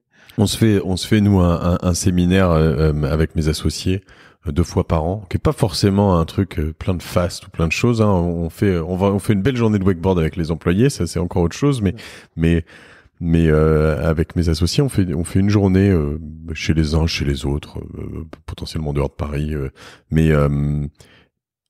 et souvent elle commence par on a des choses à se reprocher. Enfin, on le sait, quelque part, il y en a sur la période passée, sur voilà, crache ta Valda, quoi. Ouais, c'est ça. Balance. Et donc, il y a un peu un côté sans filtre sur la table, ou alors, j'essaye de montrer l'exemple et de commencer. Donc, je prends. Alors, nous, on est 4 aussi. On n'a pas les mêmes répartitions, c'est un peu différent. Faut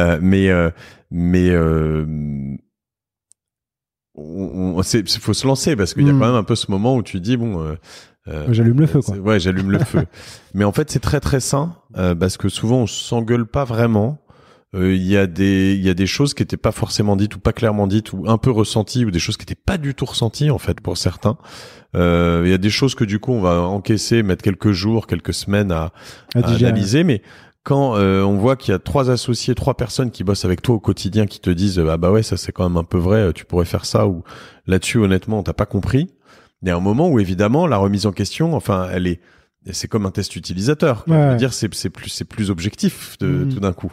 Et donc c'est aussi ces avantages que tu peux avoir à être plus que quand t'es tout seul ou quand t'es que à 2, ou t'as en fait de temps en temps à 2 tu peux te retrouver à l'un contre l'autre, et voilà. Et c'est vrai que je pense qu'il y a des tas de petites choses à créer. Ce qu'il faut éviter sur des nombreux pairs, c'est aussi de se retrouver en clan, quoi. Je sais pas si ça vous est déjà arrivé à 2 contre 2 ou... Non, là jamais eu. Enfin, ça a pu arriver qu'on soit pas d'accord, mais la discussion on a toujours trouvé une issue, quoi. Et aujourd'hui, vous n'avez pas de juge de paix. Si jamais il y a une énorme distorsion, vous pourriez avoir un pourcent qui traîne pour quelqu'un qui serait une... Ça arrive là. Ça arrive là. Il arrive le pourcent. D'accord. Il arrive, c'est on a recruté, c'est toujours la mafia se loger.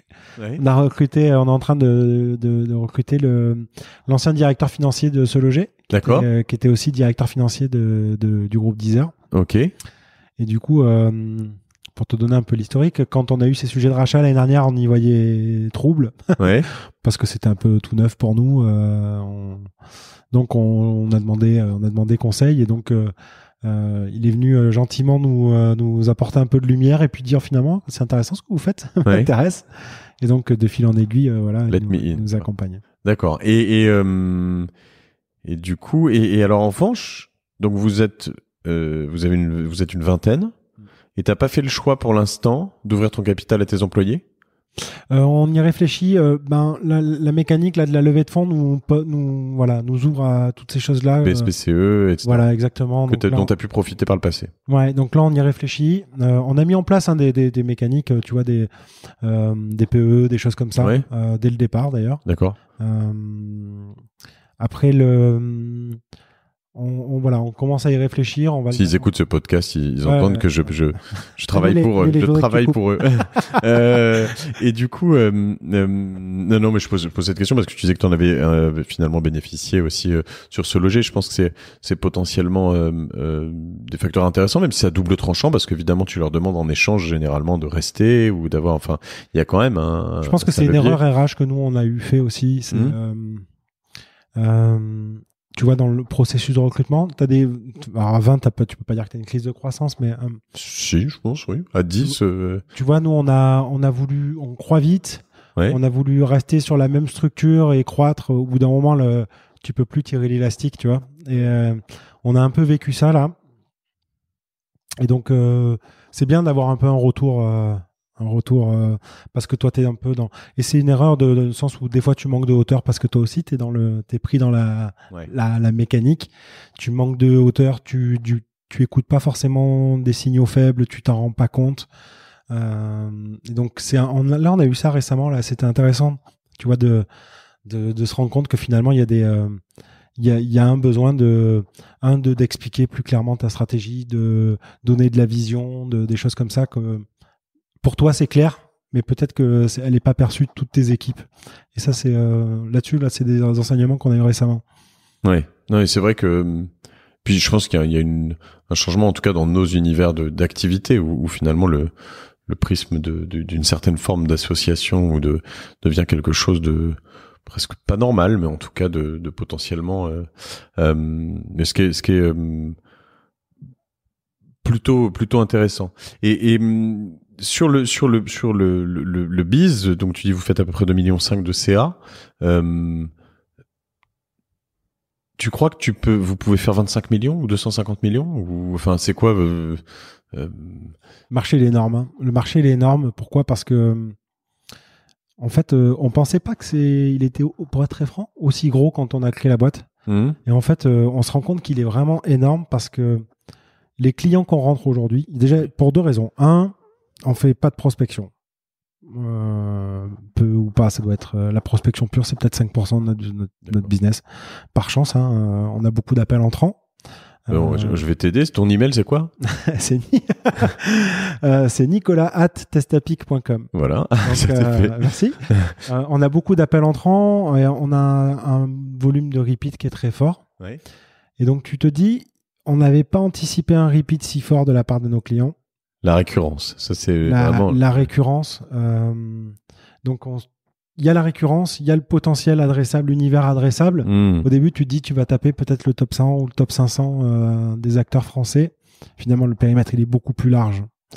Donc, il y a un vrai potentiel qui est important, rien que sur la France. Et après, nous, on a des appels entrants d'acteurs à l'étranger qui nous disent, on veut faire des tests utilisateurs. Oui. Donc, ça, c'est notre prochaine marche qui va être, je pense... c'est un gros challenge pour nous parce qu'on l'a jamais fait, donc on découvre un peu cette partie-là. Ça va être aussi de développer l'international et des nouveaux pays, pas les US parce que le marché est déjà bien adressé et puis en tout cas pas à court ni moyen terme. Mais, donc si tu lèves 5 millions, c'est pour lancer d'autres pays. C'est pour lancer d'autres pays, lancer et finaliser l'outil d'automatisation, l'outil SaaS dont je te parlais. Ok. Et donc ça c'est quelque chose sur lequel tu travailles en ce moment. Tu fais le tour donc des VC. T'es accompagné? Bah la personne dont je te parlais tout à l'heure là nous accompagne pour faire cette levée de fonds, qui connaît déjà bien l'exercice. Et là on est quand même relativement au début. Hein, on a rencontré tous les fonds. On a fait plusieurs rounds avec. Et c'est quoi en tant que néophyte finalement sur toi, tes premiers retours, tes premières impressions sur le côté t'es bien reçu globalement t'es toujours bien reçu ouais. On a toujours été bien reçu. On te fait pas de leçons de morale, on t'explique pas comment faire ton business, ça va? Non, je suis pas à ce stade-là encore peut-être. Ouais. Après non, c'est pas du tout le cas je suis pas du tout en train de dire que c'est le cas de tout le monde. Je suis pas à ce stade-là, non. Franchement, je suis agréablement surpris. Les gens sont vraiment bienveillants. Ouais, les gens sont bienveillants. Les gens sont très directs. Les fonds qu'on a vus, quand on a eu des refus, des gens qui nous disent ça nous intéresse pas ce que vous faites, soit parce que et c'est intéressant, soit parce que les gens nous disent nous on veut que des licornes. On cherche que des tractions. Tant qu'à investir 1 million, autant investir dans une boîte qui peut nous rapporter 1 milliard, enfin qui va valoir 1 milliard. En tout cas, entre guillemets, c'est la posture. Et les gens nous disent, votre business, tu me demandes jusqu'où on peut aller. Il est certain que c'est difficilement, c'est pas un business à 1 milliard d'euros, quoi. Donc forcément, ça fait pour certains VC, t'es pas dans le périmètre, quoi. T'es pas dans le périmètre, néanmoins les gens sont de bons conseils et à chaque fois les gens qu'on a rencontrés, même en termes de compétences, ils connaissent déjà bien ce qu'on fait, quoi. Ils connaissent bien le secteur. C'est des rendez-vous qui sont intéressants. Après les prochaines étapes, je peux pas t'en parler, je les connais pas bien, mais je sais que c'est des processus qui sont relativement longs. Jusqu'au closing. Le term sheet, après vous avez un capital qui est relativement sain, qui est détenu que par les fondateurs. Il n'y a pas trop de la captable qui est bien faite. Vous avez une expertise qui est bien. Donc voilà, et vous cherchez vraiment plutôt 5 millions. Donc alors. Ouais, c'est ça. Ouais. C'est beaucoup par rapport à. Enfin, faut voir grand, hein, mais. Bah, tu sais, c'est marrant que tu me dis ça parce que t'as plusieurs angles. Des gens qui nous disent, mais si je prends un comparable sur les acteurs près de votre univers direct ou à côté, on est sur des levées qui sont beaucoup plus importantes. Pourquoi vous levez pas plus? Oui, non, mais c'est vrai. Non, mais c'est vrai que tu as tendance à dire, c'est plus, moi, j'ai probablement un biais qui est de réfléchir par rapport au chiffre d'affaires, te dire si je lève 5 millions quand je fais 2,5 millions de CA, faut projeter derrière un chiffre d'affaires à 3 ans ou à 5 ans qui va être important, phénoménal, quoi. Ouais, Une croissance mais en effet, si en plus tu as des exemples en face qui montrent que c'est possible, avec les comparables, tu te rends compte que finalement, tu es sur des niveaux de levée qui sont pour la plupart supérieurs, hein, alors après je parle pas des États-Unis parce que là tu sors du scope, mais on est sur des levées tu vois l'équivalent d'un user testing qui a levé 48 millions de dollars. Ouais. Donc oui, si tu dis la France fait 10%, 5 millions, t'es bien. Après tout ça, donc ça fait aujourd'hui 6 ans à peu près que vous êtes en place. Donc vous êtes quand même des entrepreneurs aguerris. Pas aguerris, je sais pas ce que tu mets derrière. Je veux dire, tu sais ce que c'est que de gérer un business, tu sais ce que c'est que de la croissance.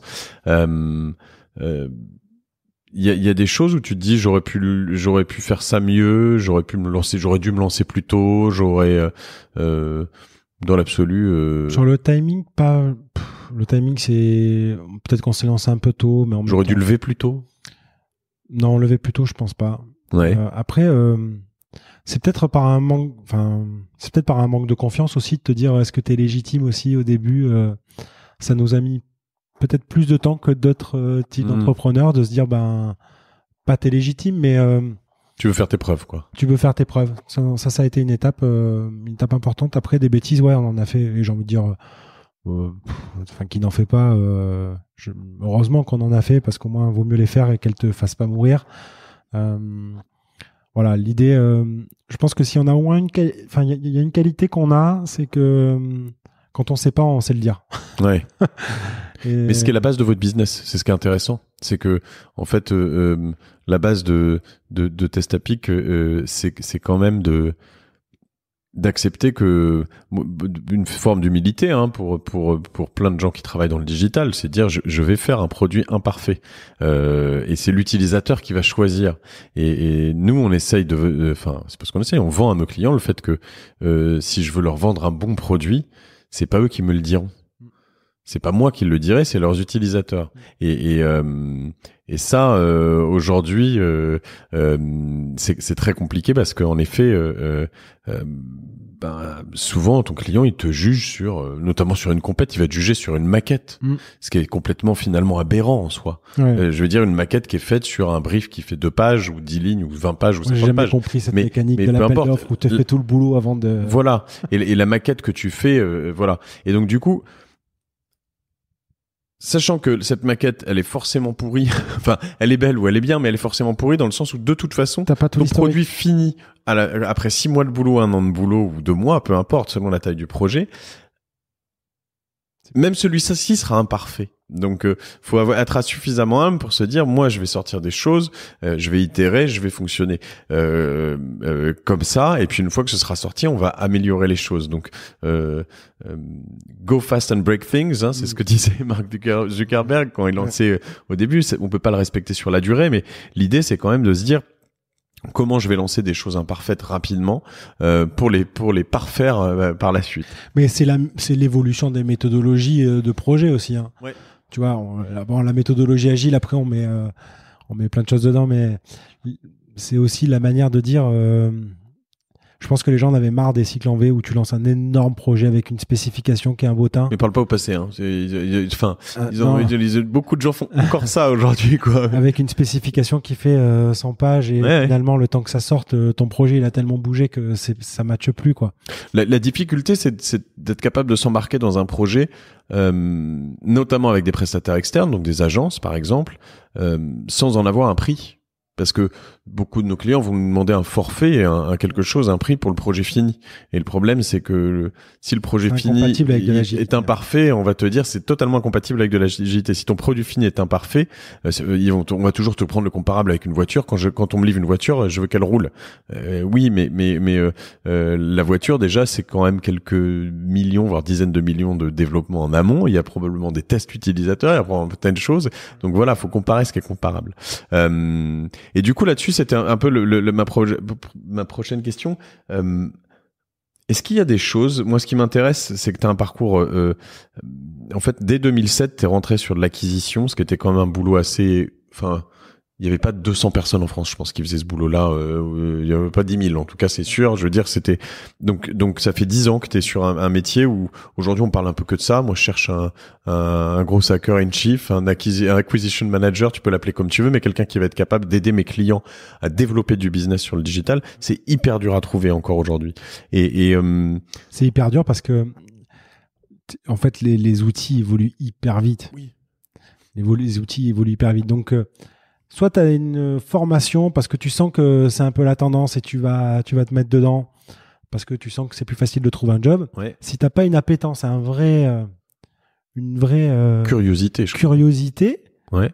Tu seras jamais. Enfin, c'est un peu direct ce que je vais dire, mais je suis pas sûr que tu sois très bon parce que j'en suis persuadé. C'est cette démarche d'aller creuser, d'aller tester, d'aller il y a une nouvelle fonctionnalité, faire cette veille, etc. qui prend un temps monstre. Et donc, si t'as pas une appétence à une vraie passion pour ça, tu peux pas être bon, je pense. Mais tu vois, donc ma question était de se dire, est-ce qu'il y a des choses sur lesquelles, soit depuis 10 ans autour de tout ça, soit même en tant qu'entrepreneur, t'as changé d'avis dans ces dernières années, ou t'as changé ta vision? Est-ce que je peux répondre, hein. Ouais. Déjà là. Je pense que quand je suis parti de Se Loger, j'étais pas un petit con, mais je me voyais beau quand même. Ouais. Je me voyais beau parce que t'as l'impression que t'as des compétences et t'as acquis des compétences. Ouais. Tu te vois beau parce qu'aussi t'es adossé une belle marque, etc. Ouais. Donc tu t'es un peu porté par ça. Et quand tu crées ta boîte au début, tu surfes un peu là-dessus. T'as l'ascenseur que tout le monde. Tu as l'ascenseur émotionnel du début où t'as une bonne nouvelle, c'est amazing. T'as une mauvaise nouvelle, t'es au fond du trou. Plus t'avances, plus je trouve que ces courbes, elles ont tendance à s'amenuiser. Et après, maintenant, c'est plus des étapes, je trouve. Et donc, quand tu te prends des étapes, des fois, il suffit que tu sois un peu crevé, que t'aies 2-3 mauvaises nouvelles, que poum, ça te met un. Ouais, c'est dur. Tu dormais la nuit, quoi. Ouais. Et ça, je l'avais pas trop avant. Et même au début de Testapic, je l'avais pas trop. Et là, depuis 1 an et demi, des fois, tu te prends un petit coup de bambou. Ouais.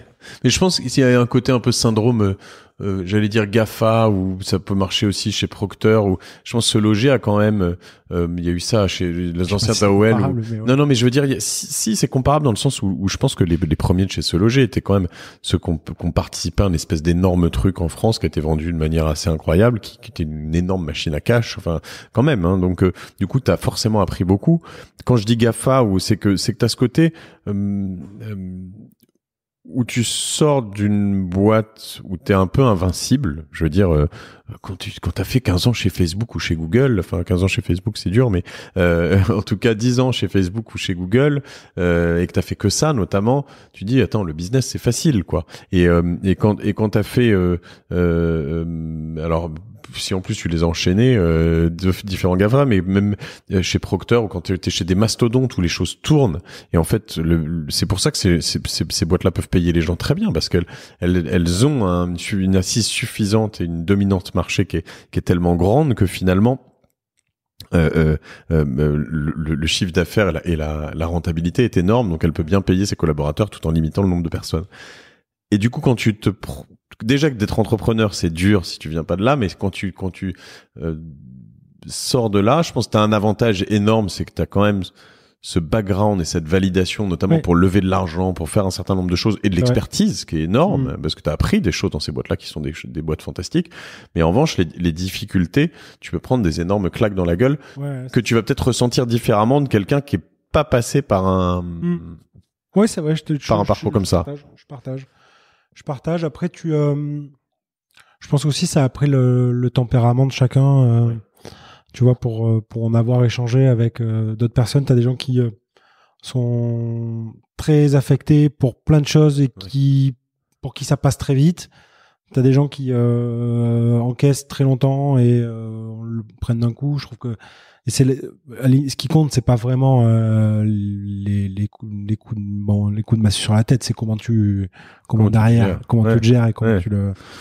Et c'est vrai en effet. Hein, bon, sur le précédent épisode avec Jean-Yves, on avait l'impression que tout était simple pour lui. Ça a toujours été simple. Et c'est vrai qu'il y a une question de perception. Si tu avais un conseil à te donner il y a 10 ans, ce serait quoi?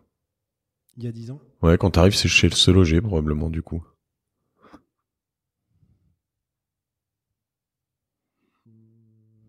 Ouais, sois curieux. Ouais. Sois curieux, prends le max. Et ça, c'est un conseil. Peut-être que sur certains types de métiers ou types de compétences, j'aurais pu aller creuser un peu plus, ça m'aurait servi aujourd'hui, tu vois. Okay. Tu vois, des choses qui peuvent paraître évidentes, mais la finance, tu vois, j'aurais pu, bon, c'était très loin de mon activité, mais j'aurais pu peut-être creuser un peu plus cette partie-là. C'est une dimension importante quand t'es CEO. Ouais. Et en fait, tu vois, c'est là aussi où quand nous on s'est créé, forcément, quand t'es tout petit, c'est pas forcément un gros enjeu parce que, bon, à part les choses de base, bon là c'est évident, mais quand tu commences à grossir, il y a des nouvelles, il y a vraiment des enjeux que finalement t'as peu ou pas traités par le passé. Trésorerie, trésorerie, de gestion, d'investissement, c'est des choses que finalement si tu les as pas vraiment abordées auparavant, ça. Mais c'est aussi un état de fait, c'est-à-dire que le fait d'être entrepreneur, tu vas apprendre des nouvelles choses tout le temps, que ce soit financière, que ce soit, on parlait d'immobilier tout à l'heure ensemble. Bon, c'est vrai que c'est aussi la passion et l'intérêt de nos métiers, c'est qu'on apprend tout le temps, donc faut le vouloir. Aujourd'hui, tu bosses combien d'heures par semaine? En gros, hein, mais. Pour être franc, je pense que je passe trop de temps. Ouais. C'est mon ressenti. Hein. Je passe trop de temps. Après, tu as le temps effectif au travail, puis tu as tout. Le soir dans ton lit, le matin au réveil. Tu as le matin au réveil, tu as le soir quand ta femme et tes enfants sont couchés. Ouais, c'est tous ces moments-là qui, mis bout à bout, franchement, j'ai jamais compté. C'est impossible, c'est peut-être impossible à compter maintenant, de toute façon, parce qu'en effet, avec un smartphone, tu sais plus quand tu bosses et quand tu bosses pas. Mais il y a des moments où je perçois que c'est trop. Ouais. Voilà. Et la notion de trop, elle est à partir du moment où tu te dis t'as pas passé assez de temps avec, ou t'as une frustration parce que t'as pas passé assez de temps avec ta femme ou tes enfants, tu vois. Ouais. Dès que tu ressens ça, je me dis au bout d'un moment il faut choisir aussi, tu vois. Ça, c'est un peu cette partie-là. Après, les derniers mois ont été des mois qui ont été très chargés, mais c'est aussi lié au RH. Tu vas recruter du monde qui vont te permettre aussi de passer un petit peu moins de temps sur des. Donc on est dans cette étape-là, donc c'est un peu ce qu'on vit en ce moment. Et du coup, comment tu gères? T'arrives à avoir une vie perso, t'arrives à faire du sport, à te bouger. Le sport passé. Me dit-il en montrant son ventre. Non, je fais deux fois du sport dans la semaine. D'accord. À peu près. En termes d'activité, je fais pas mal de moto le week-end. J'aime bien ça. Ouais, après, j'aime beaucoup des activités aussi, mais qui sont difficilement compatibles avec Paris. Mais j'aime bien le ski, j'aime bien la montagne, j'aime bien le bateau. Donc, c'est des choses que je fais moins aujourd'hui. Ouais. Je m'autorise une fois par an partir 4-5 jours avec des copains faire du hors-piste. D'accord. Ça c'est des bons moments que on hélipose? Non, même pas. Non, même pas. Non, plus classique, un peu de pot de phoque, même si pas trop parce qu'après le physique pêche. Mais ouais, c'est les choses qui me plaisent, ouais. Et pour revenir un peu juste à ton boulot, les outils que tu utilises qui te changent la vie, que ce soit sur ton desktop, sur ton smartphone. De Basecamp, Trello, je sais pas. Qu'est-ce qu'on utilise comme outil?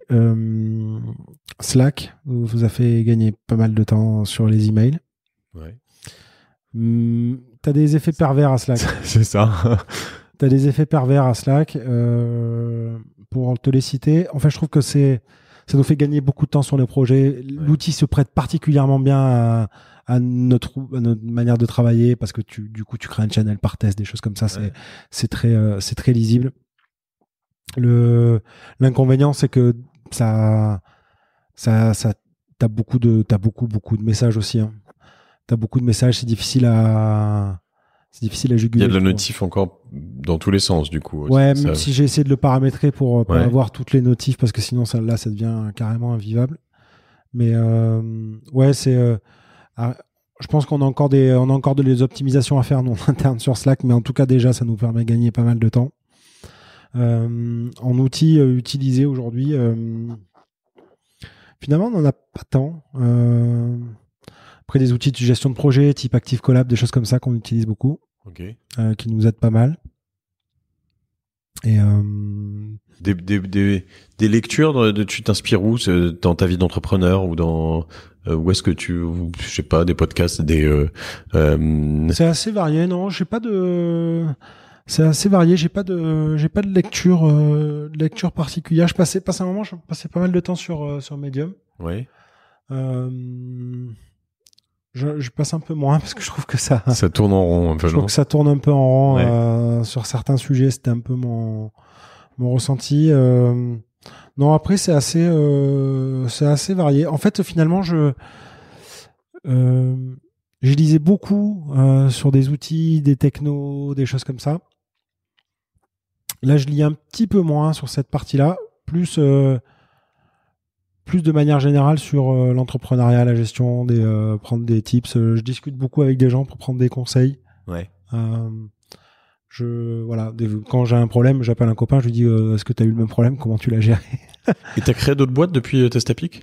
Non, je suis associé dans d'autres types de boîtes. D'accord. De copains, des choses comme ça. Mais non, j'ai pas créé d'autres boîtes depuis Testapic. Je sais, en fait, la question que je me pose, c'est que on est tellement à 100% sur le projet là qu'on se dit comment ça peut être compatible d'aborder un autre. Alors soit parce qu'on n'est pas encore à un niveau qui nous permette d'avoir assez de recul pour pouvoir accorder de l'énergie à notre projet. Aujourd'hui, je me sentirais pas. Ouais, après tout, Elon Musk, il fait que des voitures, des fusées et voilà, et des trains, et des trains et des panneaux solaires, quoi. Non, il doit être bien entouré, il va avoir un peu plus de moyens. Non, mais je sais pas. Enfin, non. Aujourd'hui, j'ai pas. Soit parce pour être franc, j'ai pas encore eu l'idée qui me fait le lancer aussi sur notre projet. Et on est tellement accaparé par Testapic qu'on n'a pas encore de bande passante pour faire autre chose. D'accord. Et est-ce qu'il y a des personnes que tu voudrais citer ou des gens qui ont énormément compté, que ce soit des gens que tu connais directement, soit des gens mais qui t'ont énormément inspiré ou qui ont énormément compté dans ta vie professionnelle? Oui, j'en ai eu. Et pourquoi, évidemment? J'ai eu aussi dès le départ mon premier boss, David, qui est parce que dès le départ, c'est lui qui t'arrive piou-piou. Ouais. Il te forme, il te fait monter, il te fait grandir, il te fait confiance. Tu vois, pour moi, ça compte. Ouais. Après, tu as des entrepreneurs, tu vois, je sais pas si tu as lu le livre de Jean-Baptiste Rudel sur. Si, il y a très peu de temps. De Criteo. Ouais. Très bon livre qui se trouve sur Kindle, sur Amazon. Je trouvais qu'il était. Je l'ai trouvé transparent dans sa manière de. Très transparent, ouais. Très transparent. Donc voilà, c'est des gens qui m'inspirent. Alors forcément, ça peut être qu'inspirant, mais tu te dis, ok, ils ont une. Je suis en négociation pour l'avoir sur ce podcast. Ah. Je trouve qu'il a une. C'était la manière dont le livre était écrit, ou même quand tu vois ses vidéos, il a une distance par rapport au sujet. Ouais, tout à fait. Que je trouve inspirante, c'est frais, tu vois. Ouais. Puis on sent que la multiplication des aventures entrepreneuriales chez lui c'est un background qui est énorme. Ouais. Je trouve intéressante, ouais. Voilà, pour en citer deux. D'accord, très bien. Il faut, je mettrai le nom de son livre dans les show notes, dans les notes, mais je le mettrai sans problème. D'accord. Question rapide, Nicolas, où est-ce qu'on peut te retrouver aujourd'hui? On t'ajoute sur Facebook, sur LinkedIn, sur Twitter, sur LinkedIn plutôt. Partout. Partout, ok. Bon, Facebook, donc, c'est plutôt perso, ouais. Okay. J'ai pas trop un Facebook pro. Plutôt LinkedIn ou Twitter. D'accord. Nicolas Guirao, on te trouve. Voilà. Tu tweets encore beaucoup? Pas trop, non. Tu as tweeté à un moment? Je relais surtout des tweets de Testapic sur des contenus qu'on a publiés, mais non, pas grand-chose. Promo, quoi. Plutôt, ouais. D'accord. Tu vas pas gagner des followers en disant ça. Non. Et d'accord, non, j'ai l'impression que c'est pas mal calmé. Ok, bah écoute, moi je suis ravi d'avoir pu moi aussi échanger avec toi. C'était très enrichissant et j'aime beaucoup voir ce moment où un peu, surtout par rapport aux précédents épisodes où finalement on a des gens qui ont levé, pas vendu, pas levé, etc. Pas vendu. Toi t'es pas levé, pas vendu. Toi t'es en plein dans ce moment critique, donc ce sera intéressant de suivre un peu ce que fait Testapic dans les prochains mois, et puis peut-être d'avoir un jour un feedback sur comment cette levée s'est passée. Avec plaisir. Qu'est-ce que t'as dû négocier avec qui, comment, et voilà. Je te souhaite bien du courage. Je pense que tu as gagné au moins un client ce soir. Ce sera Cosa Vostra qui va tester quelques petites choses avec vous. Je te remercie de ton temps et puis à très bientôt. À bientôt. Salut.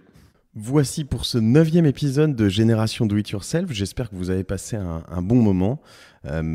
Écoutez, je suis en tout cas là en train de préparer la rentrée avec pas mal de nouveaux projets en cours, évidemment pour Cosa Vostra, mais aussi en ce qui vous intéresse pour ce podcast. Je devrais avoir des invités autour du monde du sport, aussi des gros dossiers sur la tech.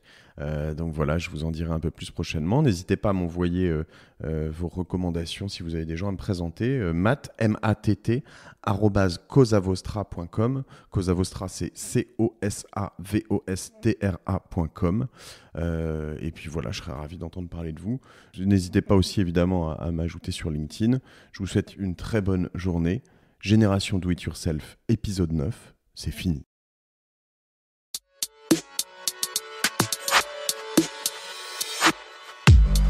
Bravo, vous avez écouté cet épisode de Génération Do It Yourself jusqu'au bout. Merci de le partager à 2 personnes autour de vous, d'inscrire de force vos amis au podcast sur leur smartphone et de mettre une note 5 étoiles avec un gentil commentaire. Ça m'aide énormément pour ressortir dans les classements. Aussi, si vous me laissez votre email sur gdiy.fr, je vous enverrai l'épisode de la semaine ainsi que 2-3 bons plans. Pour finir, n'oubliez pas que si vous avez des besoins en accompagnement digital, toute l'équipe de Cosa Vostra va vous bichonner comme il se doit si vous nous écrivez sur contact@cosavostra.com. Je suis Mathieu Stéphanie et je vous embrasse.